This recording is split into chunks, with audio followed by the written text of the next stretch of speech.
자, 두 번째 이야기. 미중 무역 전쟁입니다.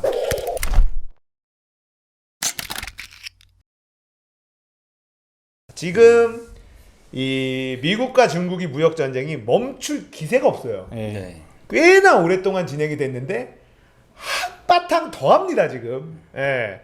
그리고 트럼프가 결국은 관세를 매겼어요. 그리고 그 전에 시진핑한테 무슨 좋은 친서를 받았다 뭐 이렇게 한 다음에 그건 그거고 또 때렸어요. 어마어마한 규모의 관세를 때렸습니다. 이것도 바로 때린 건 아니고 10일에 출발한 게 이제 미국에 도착하면 때릴 거다라서 네. 사실 한 2주 정도 시간을 준 거죠. 자, 이게 어떻게 이루어지고 있고 이 미중 무역 전쟁이 또 우리나라에는 어떤 영향을 끼칠 것이냐, 뭐 이런 거를 얘기를 좀 해봐야 되겠죠. 기본적으로 보면 이제 미국은 항상 세계의 초강대국이었잖아요. 근데 그렇죠. 미국이 GDP가 세계적으로 1등 먹은 지가 벌써 거의 한 130년, 140년 정도가 되거든요. 네. 근데 그동안 미국을 대항한 국가들은 굉장히 많이 있었죠. 그렇죠. 굉장히 많이 있었지만 결국은 미국이 이기는 구조였거든요. 맞습니다. 근데 이때까지 있었던 적 중에 중국이 제일 센 거예요. 중국이 제일 센 거라서 지금은 이제 싸우기 시작한 지가 이제 3, 4년 정도밖에 안 됐지만 제 생각에 이거는 싸움이 안 끝납니다.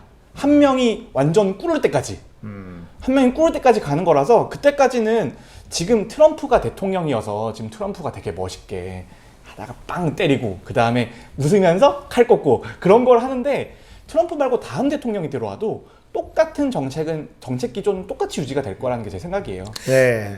지난번에 그 시사건건 전에 염청교 할 때 저도 얘기를 했었는데 미국이 참 치사하다 얘기를 했었잖아요. 트럼프라는 방패막이를 하나 세워놓고서 이제 이득은 뒤에서 이제 다 챙긴다라고 얘기를 했었는데 이번에도 보면은 그 공화당만 이거를 하는 게 아니에요. 민주당도? 한 목소리를 내면서 네.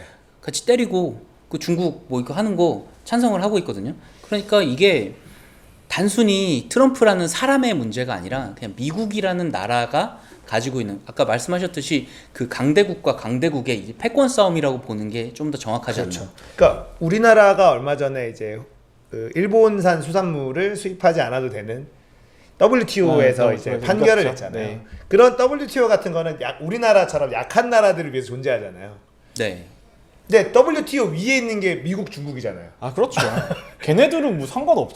그러니까 상관없잖아요. 그러니까 우리처럼 약한 나라가 WTO가 그거 수입해라고 하면 우리는 그냥 짤없이 수입을 해야 되는. 그래서 정부에서도 대책 마련을 하고 있었는데 거기서 수입 안 해도 돼라고 하니까 일본에서 오히려 또 그러니까 일본도 그 정도 강대국은 아닌 거죠. 우리나라보다는 여전히 세지만.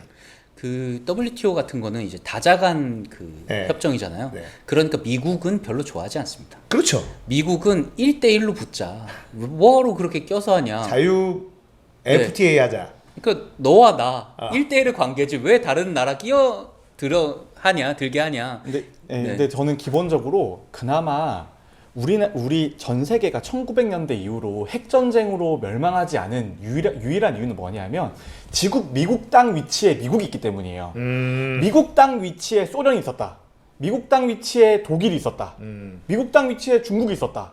그러면 세계는 멸망하고 없을 수도 있어요. 정말. 그럴 수 저는 미국이 지금 하는 짓이 뭐 가끔씩 치사해 보이고 가끔씩 이상해 보일 때도 있지만 그래도 미국이란 국가가 세계의 초강대국이기 때문에 그나마 지구 멸망하지 않고 있다. 그렇죠. 지구가 멸망하지 않고 있다. 그럴 수 있어요. 그럴싸합니다. 미국이 없었으면 핵이 없었을 텐데요. 아니요. 독일도 핵 개발 직전까지 갔었고 중국이랑 소련도 핵 개발 다 갔었거든요. 워낙에 이 스타팅 포인트가 너무 좋거든요. 스타팅 포인트가 좋은데 스타팅 포인트가 좋은데 그나마 착한 애들이 갔어요. 그 스타팅 포인트에 히틀러가 땅을 먹고 갔다. 세계 정복 들어갔다. 뭐 그러면 상상만 해도 너무 무섭지 정복했죠. 않습니까? 정복했죠. 정복했겠죠. 제가 하츠 오브 아이언이라는 게임을 되게 좋아하는데 네. 그게 해보면 미국이란 스타팅 포인트가 얼마나 좋은 땅인지를 알 수가 그렇죠. 있어요. 정말. 뭐 어마어마한 자원이 있는 네. 데다가 그냥 미국 땅이 넓은데 그러니까 보면은 미국은 건물을 높게 안 짓잖아요. 그렇죠. 높게 지으면 힘들어. 왜 옆에다 낮게 지어 그냥 왜 높게 지어? 그 하늘도 안 보이게 이런 거 아니야. 우리나라는 높게 앉으면 살 데가 없네. 근데 기본적으로 지금 미국 지도층이나 미국 지식인들이 가지고 있는 가장 큰 위기의식 중에 하나는 뭐냐면 중국이라는 곳이 가지는 체제의 불안정성이에요. 그러니까 중국은 지금 일당 독재 공산당이잖아요. 근데 미국 지식인들이나 미국 주류 사회가 가장 싫어하는 그렇죠. 습성을 가지고 있는 데가 지금 경제적으로 왕성하게 지금 일어나고 있어요. 그거에 대해서 지금 미국 지식인들이나 미국 내부에서는 저기를 견제해야 된다는 컨센서스는 확고한 거예요. 맞습니다. 예, 거기에 얼굴 마담으로 그냥 지금 당장 리더에 트럼프가 들어가 있는 것 뿐이지 누가 들어와도 어쩔 수 없는 거죠. 그러니까 지금 뭐 여러 가지 명분을 미국에서는 대고 있지만 결국 그거는 그냥 구실일 뿐이고 지금 중국 그러니까 패권 싸움하러 중국을 길들이기 위한 거다. 그리고 뭐 지금 제일 좋은 명분이 이제 니들이 훔쳐간 기술들 이제 다 뱉어 지불해. 니들 그냥 다 베껴가고 훔쳐간 기술들 있잖아요. 그러니까 지적재산권 이야기가 들어가면 중국은 사실은 그게 제일 약점이잖아요. 네.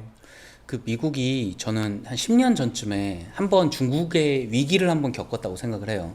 그러니까 중국에게 미국이 미국이. 네. 그때 한 10년 전쯤 생각하면은 중국이 갑자기 팍 치고 올라왔던 그 순간이 있거든요. 네. 그 제조업이 막 올라오면서 어느 정도 이제 오니까 미국한테 개겼었어요. 솔직히 얘기를 하면은 그 뭐야 우리 위안화로 기축통화 할 거야 막 이러면서 막 완전히 이제 했었던 때가 있었거든요.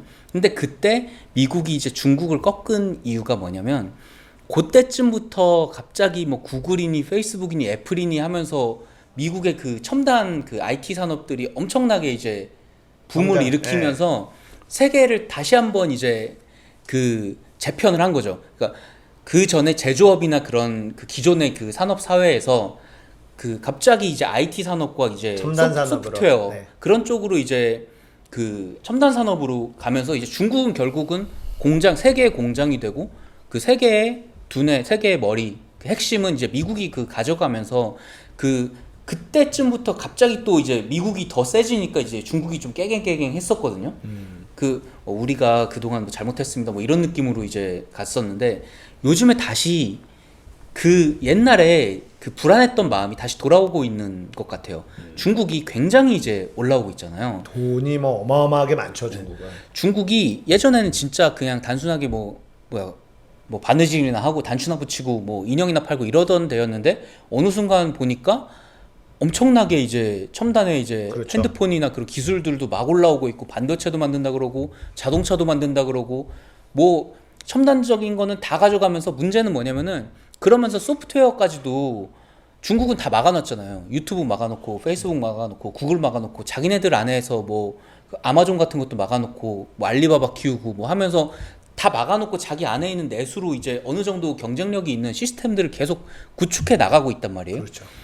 여기에 미국이 불안함이 좀 있는 것 같아요.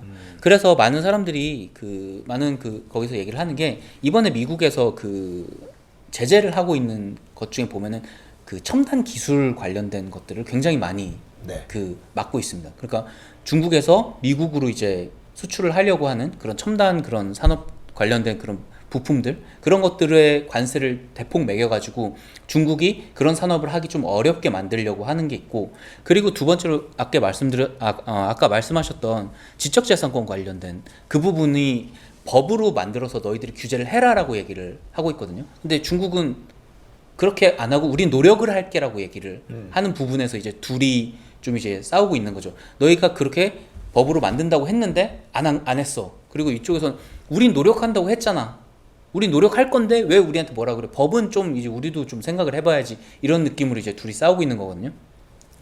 이 얘기는 뭐냐면은 결국은 중국에서 그 지적 재산권으로 이제 끊임없이 트집을 잡아가지고 중국을 좀 괴롭히겠다라는 그런 미국의 좀 의도가 어느 정도 깔려 있다고 생각을 해요.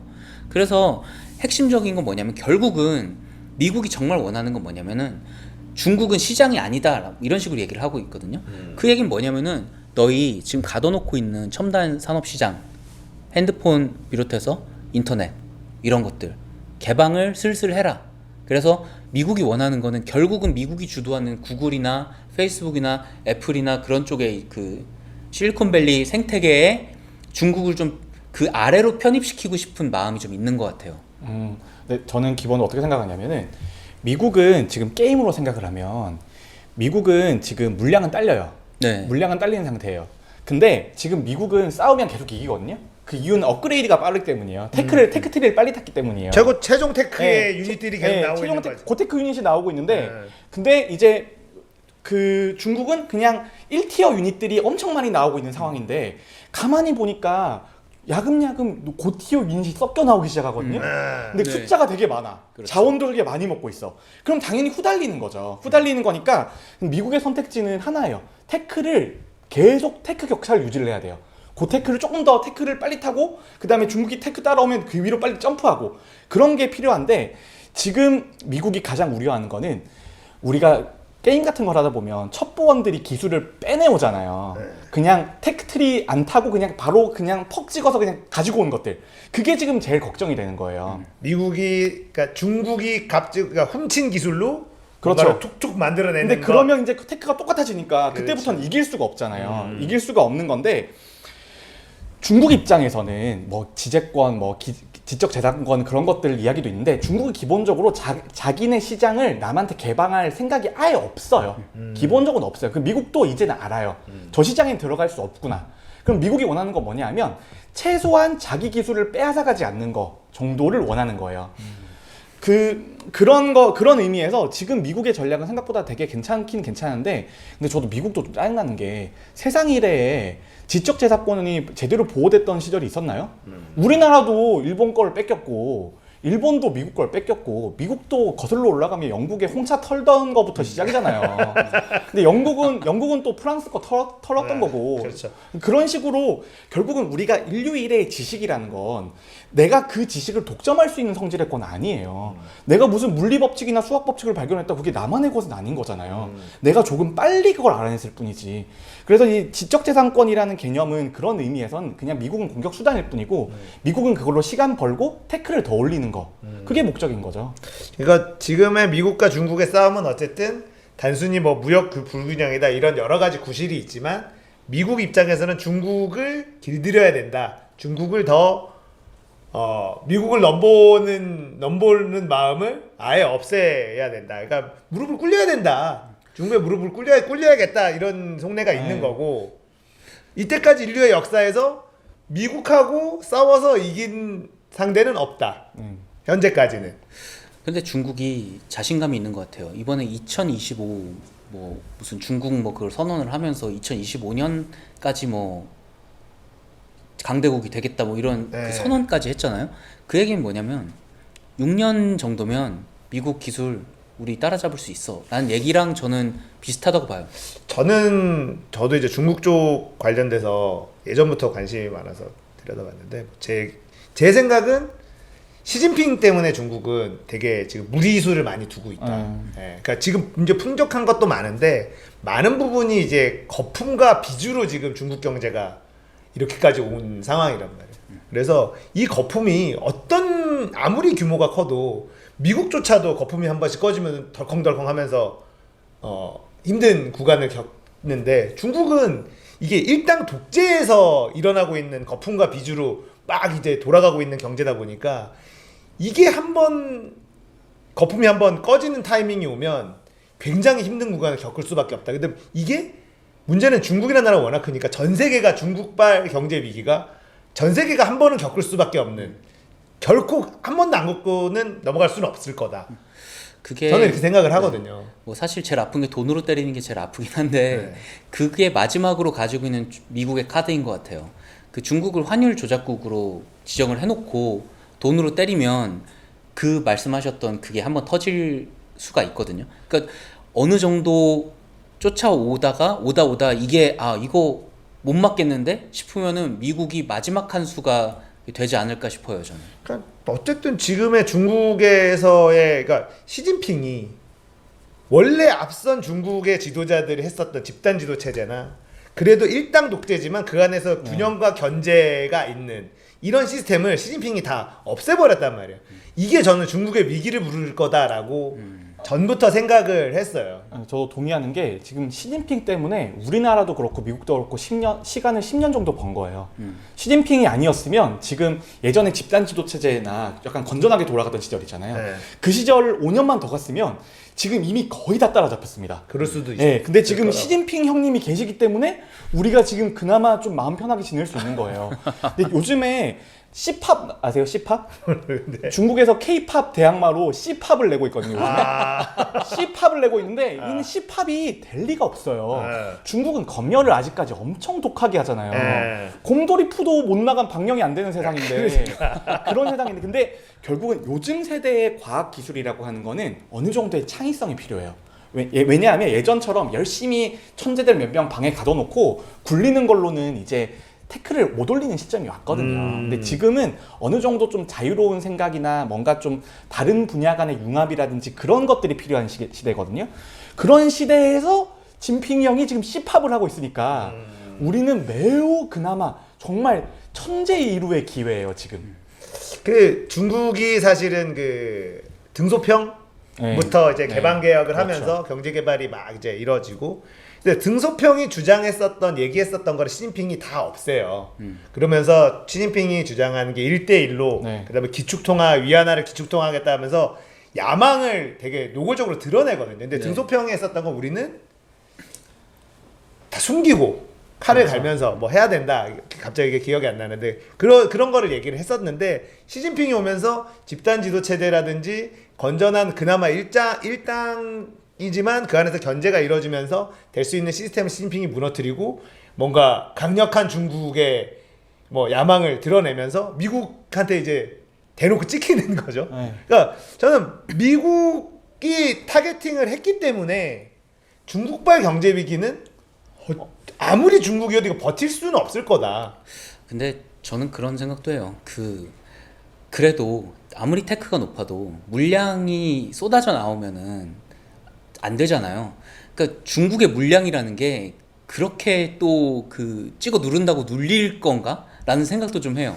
근데 그 부채나 이런 것들이 언젠가는 터지지 않을까요? 그걸 계속 굴릴 수 있을까요? 지금의 그 중국 정부나 지방 정부나 이런 부채 비율이 너무 높기 때문에. 거기에 투자한 미국 회사들이 있겠죠.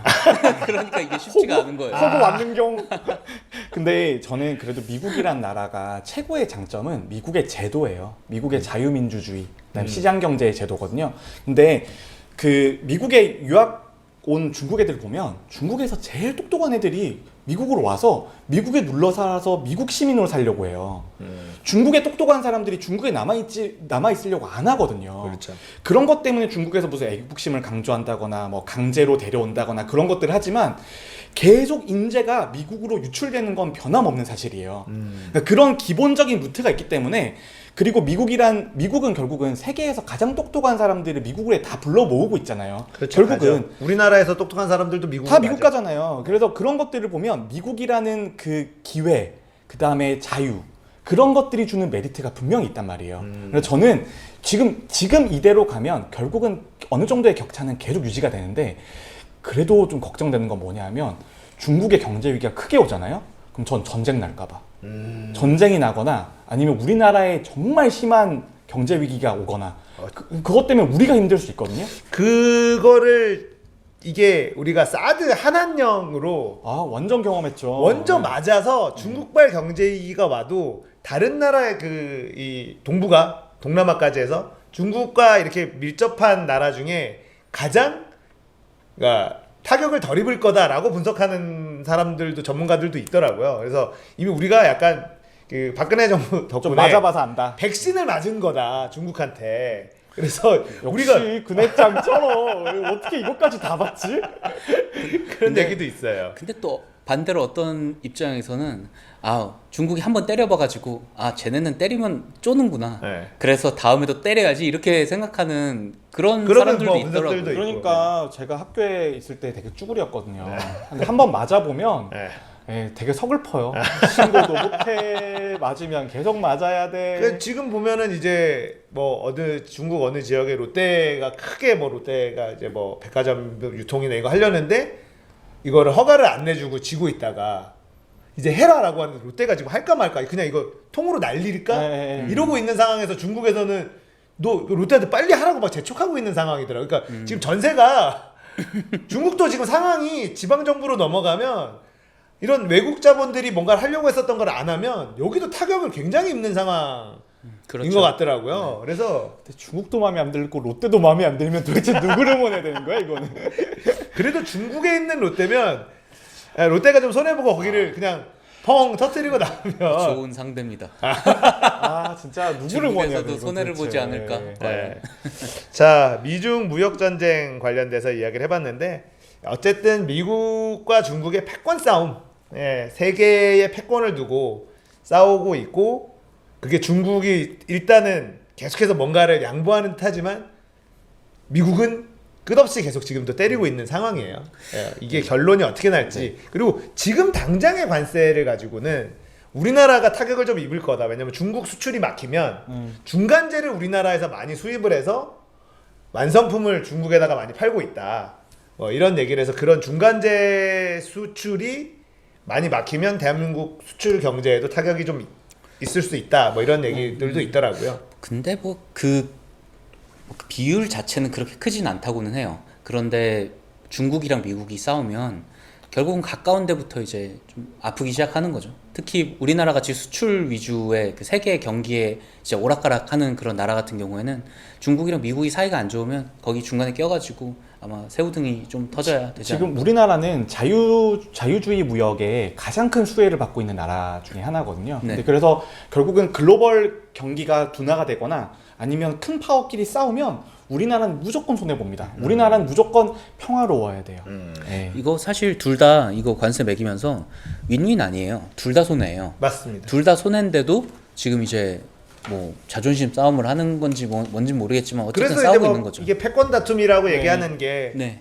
관세 때리면은 중국과 미국인 이득을 보느냐? 미국도 이제 물가가 올라가고 네. 하니까는 당연히 네. 거기에서 오는 경제적인 타격이 있고 네. 또 트럼프는 이런 얘기죠. 이 관세로 그러니까 중국도 보복을 한다고 미국 농산물 수입 이런 거 안 하겠다. 그러니까 이 관세로 얻은 걸로 우리 농부들한테 농업한테 투자하고 그 돈으로 그냥 가난한 사람들한테 이걸 가난한 나라한테 이게 식량지 주겠다. 그러니까 개이득이다. 막 이렇게 얘기하고 있거든요. 일진들 가오 싸움하면 일진들만 서로 얻어 터지는 거예요. 얻어 터지는 건데 반 분위기는 싸게 가라앉잖아요. 네, 그런 거죠. 그래서 우리처럼 눈치 보는 애들은 눈치를 계속 봐야 된다. 맞아요. 네, 그런 거죠. 자, 미중 무역 전쟁이 또 어떤 식으로 흘러가고 이게 우리나라 경제에 어떻게 또 여파가 끼칠지 좀 지켜보도록 하겠습니다.